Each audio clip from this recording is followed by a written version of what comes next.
Maybe I'm crazy, maybe I'm not.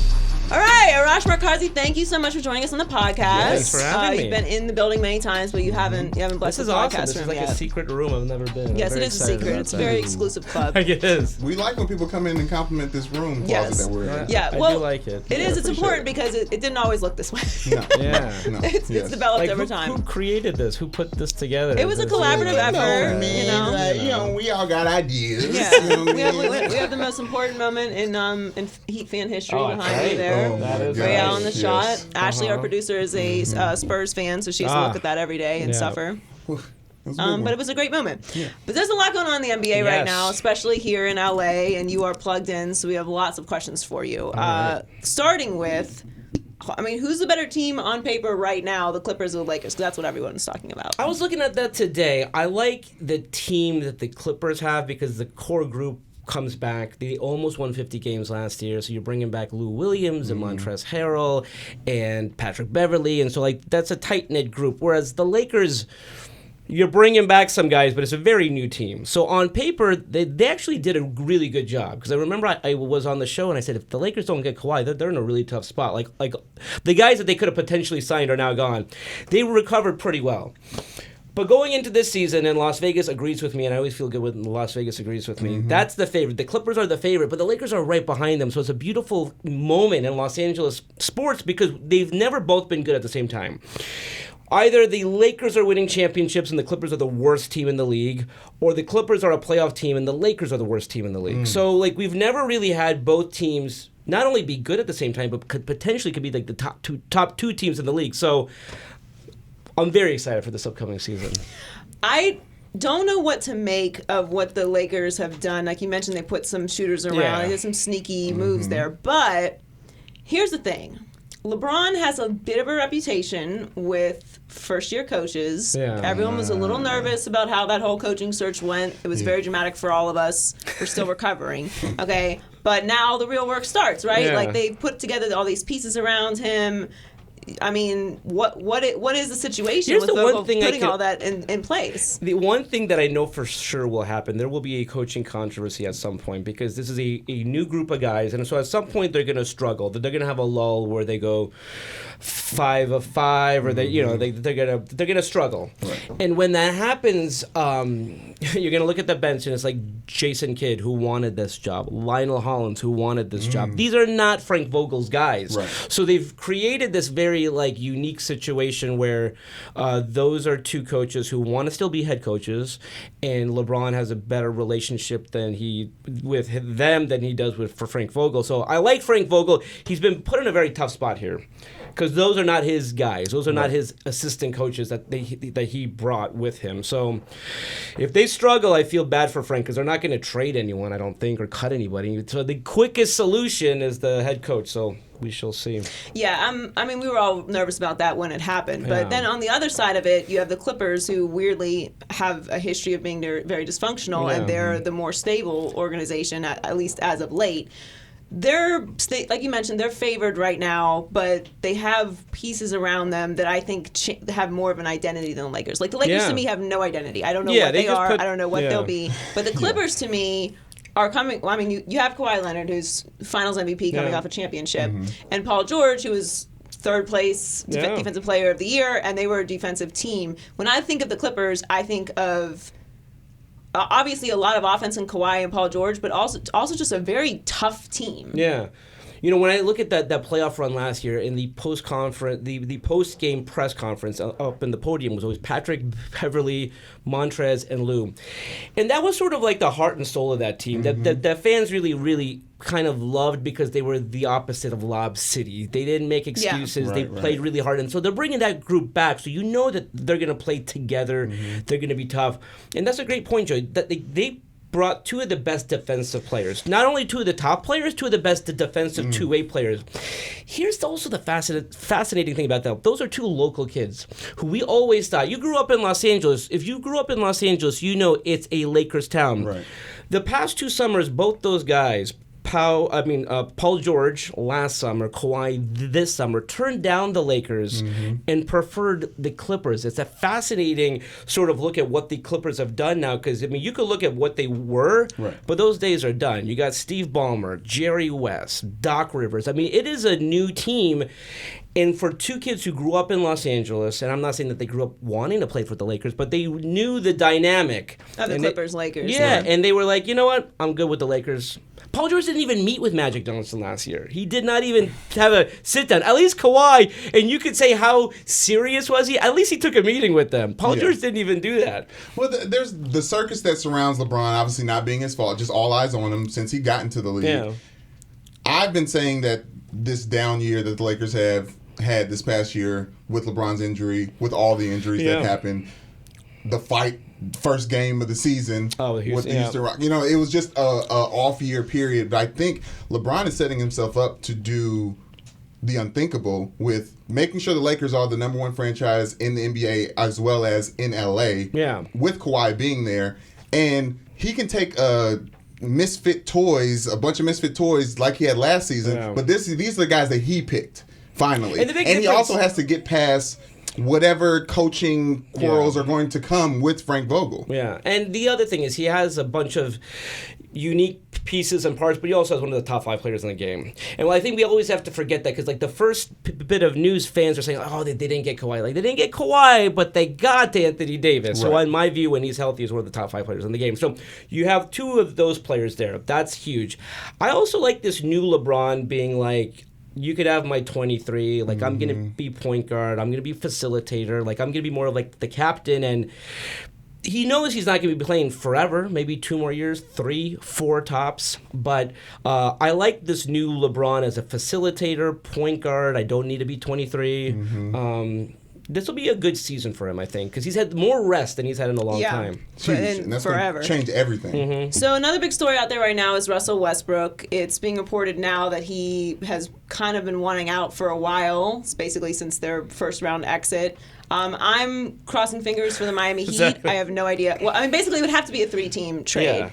Something possibly involving the Mavericks moving Goran Dragic's contract in order for him to get there, but I never doubt the Godfather, Pat Riley. However, Houston would be very interesting also. And I'm kind of tough on Houston just because, you know, I'm just not into regular season championships. You know what I mean? Like, if that's what you are, cool, but own that. And it's like there are championship contenders every year, but it's like you do the same thing every year. It's all about numbers, and that doesn't equal championships. In the end, you got to make the big plays in the big spots. It comes down to situational basketball, and that's just not what I see with the Rockets. Where do you think he should end up, and what would be the better fit? Chris Paul, though, would he? I think Chris Paul would have to be a part of the deal, or part of Here's the unique thing about this trade with Westbrook. They will not get as much for Westbrook as they got for Paul George, and here's why.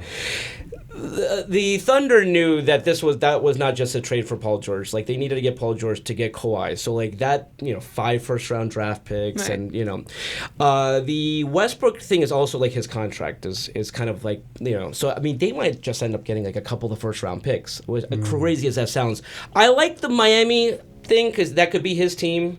And obviously, who doesn't want to play in Miami? Joy, as you know, it's a beautiful place to live. Right. So I don't know how the Houston dynamic would work. I don't love that unless they can figure out a package of trade. I mean, a package of players and picks there. But Houston's going to be such a fascinating team going into this season because they all know that they were trying to trade that entire team to get Jimmy Butler, and that didn't happen. So, I don't like the makeup of the Houston situation. Well, Daryl Morey has been on record saying he's trying to chase a Golden State Warriors team that doesn't exist anymore. Yeah. And they're trying to run it back with this exact same team that's just beat the Utah Jazz last 2 years in a row. And Daryl Morey's been on record saying that he wants the best players on the same court and figure out the rest out. Yeah. He could possibly think that Westbrook just added to that roster. I think so. Like that's like it's like like if you were to say like I just want like the top the top 3 players in the league, which is by the way like what Rob Pelinka tried to do. Like when they created that max slot, and they're like, should they split it up? I was like, there's 0% chance like that's what they created the max slot for. Like when they created that max slot, it was for Kawhi. Right. Like it was not to go after like D'Angelo Russell like no. Now they didn't get him, so they had to do what they had to do. But no, I think what we've seen with the Warriors and with the Heat before that, like, get the best players you can, best 3 or 4, and then after that you can worry about the rest. Like, you want a good team, but if you, at the end of the day, come playoff time, if you have 2 or 3 of the best players in the world, you're going to have a good chance to win. Yeah, I mean, you need talent, but, like, I don't know. I'm just overall just always underwhelmed with how they perform in the playoffs. Like, during the regular season, they're so fun, and then it comes playoff time, and, Houston Rocket fans hate me. But you know what? Look, you guys, you're old Raptors. And that's, at me, you are. But what Kawhi did was kind of interesting because, you look at the West and everyone kind of doesn't really have an idea. Like, they should be at the top, but nobody really knows. To me, I think the East is the exact same way. Oh. I mean, I don't have particular faith in anyone at the top of the East. Like, Milwaukee, cool, but I mean, I don't know. The Sixers could put it together. Yeah. Like, I really think people are underestimating the Celtics tremendously because I think Kemba is going to be huge for them and will fit with Brad Stevens even better. But did what Kawhi do kind of neutralize the NBA? It did. So now you go into next season, like, I would say a third of the league. Like, I could say 10 teams have a legitimate chance. Like, if they say, okay, if this goes our way, like, we have a really good chance, which we haven't seen in a long, long time. I mean, 10 teams. Right. What it also did was prove that it doesn't matter, like, you got 2 more years on your contract, or this guy might be available in 2021. Paul George just got traded. He has 3 years left on his deal. Like, I think this shows the power of the player, which I think is, like, a fantastic thing. Like, if a player wants to join a friend in Los Angeles, and again, as long as that team can do well in that trade. Like, you would hate to see a player want to get traded and then they only get, like, a first-round pick or something. Right. I think in the situation of New Orleans and OKC, they got a lot of picks. They got a great package of players and picks. So, but it shows that doesn't matter. Like, if 2 guys want to play together, I mean, that the whole Paul George dynamic of that is so fascinating because he was never even someone that I thought was a possibility. Right. And so it's the quietest trade demand and quickest trade turnover from, like, I want to be traded. Okay, hold on. Let's get these picks. It was amazing. He had a 4-year deal. Like, I guess my mindset is you can't look at the landscape at all and predict anything because someone can call someone can text someone, and then throw out a whole whatever year's worth of planning that the front office is doing just because 2 guys want to link up finally. Yeah.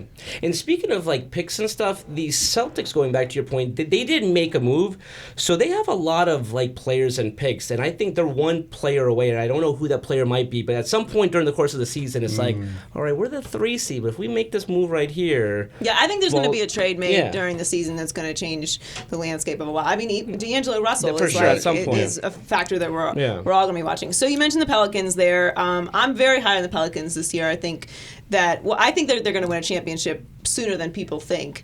But everyone's watching Zion. I was just okay. All right, look like it's gonna. I don't know who it's gonna be this year. Really depending on Zion being the next LeBron. And then it's Brooklyn, and then LeBron like year 3 or 4. Game. All right, LeBron. Zion couldn't finish a summer league. Okay, so that's what I'm asking. You were there at the game. Yeah. It was like standing room only, chaos, mania.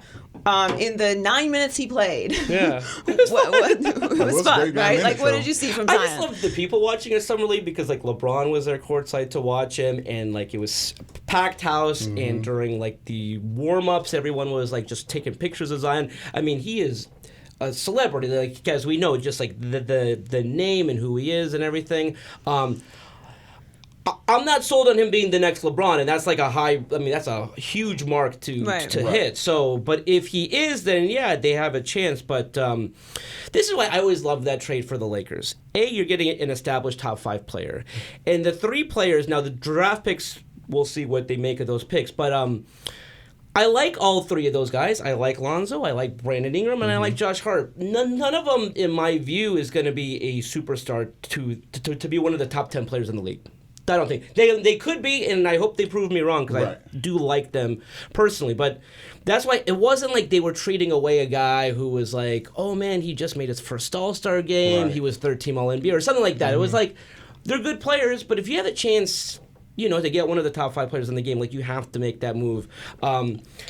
I'm high on New Orleans moving forward. Like, do you think they'll make the playoffs this upcoming season? I don't know what's going to happen. The West is too close, and I think there's teams that we are kind of overlooking because they didn't do anything dramatic, or they're just in general not very debatable or discussable. We don't know what Dallas is going to do. Like Denver and Utah, and everyone's forgetting that Portland is still Portland, and they added Hassan Whiteside. And Denver are like smart plays because like if you go to like a Vegas sports book, it's like the Clippers, it's like the Lakers. They got to put some East teams, so it's like Milwaukee, Philadelphia. But I'm like, I love Utah summer. I love what they did, and then the Nuggets are pretty good too. Now I'm not saying that they're going to win it, but like for a good value bet. Those are the two, and they have another year under their belt, which to me, like the reason I didn't value them last year was like they have a good team, but I think experience matters when you're going up against teams in the West. Like that is what it is. Like in the East, I can buy that, but even still, like I picked the Raptors from the beginning because I picked the Celtics originally, but then I switched to the Raptors very early because Kawhi Leonard,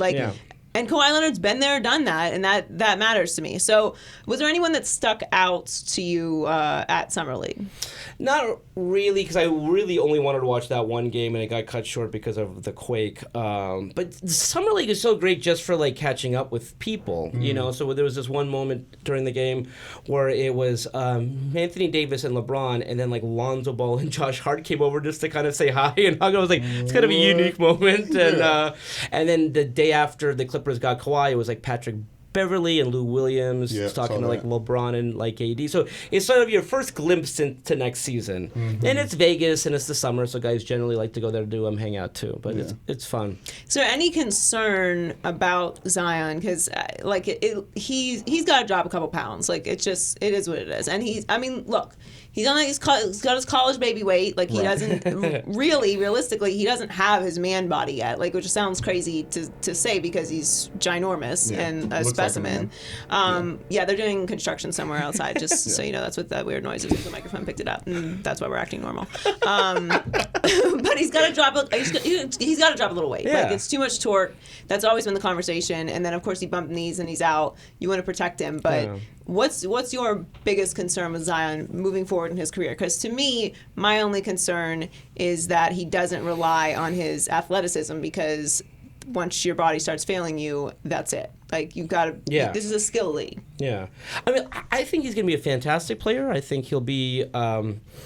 A top 20 player. I just don't get or see the LeBron comparison as much as some of the other people. I think he's very talented, and he obviously showed that at Duke in college and all that. But LeBron is like next level, and so I think if he can be LeBron, I love the Pelicans just because of what they've done. But I don't see him being that type of a player. Well, what type of NBA ceiling do you see for him possibly?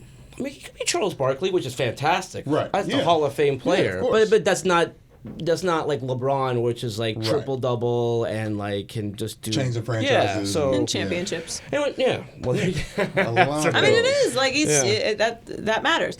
All right, so before we let you go, you are very connected with the Lakers. The Lakers soap opera was. I really can't. Entertaining. Remember, it was entertaining. It was amazing.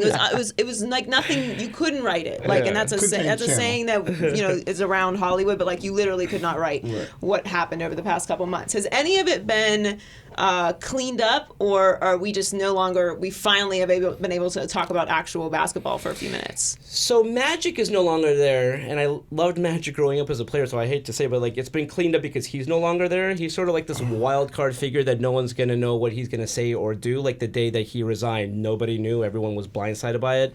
And the day before he goes on First Take, Jeannie had talked to him and tell me what your concerns are. No, I have no problem with Rob. Everything's fine. And then he goes on First Take and says what he says. And then not only does he go on First Take and says what he says, he told the Los Angeles Times like that same day, but I still love the Lakers. Rob's fine. If they need my help in recruiting. And I'm like, wow, like what's the, He messed up the Kawhi trade. Well, the Kawhi thing I thought was fascinating because you're basically saying, we all know he's very private, doesn't want like anything public. So as soon as Magic finds out that Kawhi wants to talk to him, he tells the media that, and then like after they meet, he gives the media like a play-by-play of what they talked about. I'm Maybe like, Magic is a double agent. what the heck is going on with this guy? Somebody needs to take his phone from him. Yeah. He's got to tweet though. You No, understand? he must tweet. He must tweet. I mean, if Magic doesn't tweet, will we know anything that happens in the NBA? We wouldn't know the score of games. Yes. We wouldn't get a congratulatory tweet. Like universal his Twitter consensus. is it should be in a museum. Like my favorite of his amazing. tweets is when he does like a corporate event. It's like, I want to thank Shell and Bank of America for having me speak to them. I'm like, okay, did they pay you for that too? Like, what does that tweet do for anybody? What I'll never knock is like anything that he does to make money, because aside from being an amazing basketball player and great at everything, he also knows how to make money. Are annoying. Okay, so what does that mean? Really rich people, I can do without them.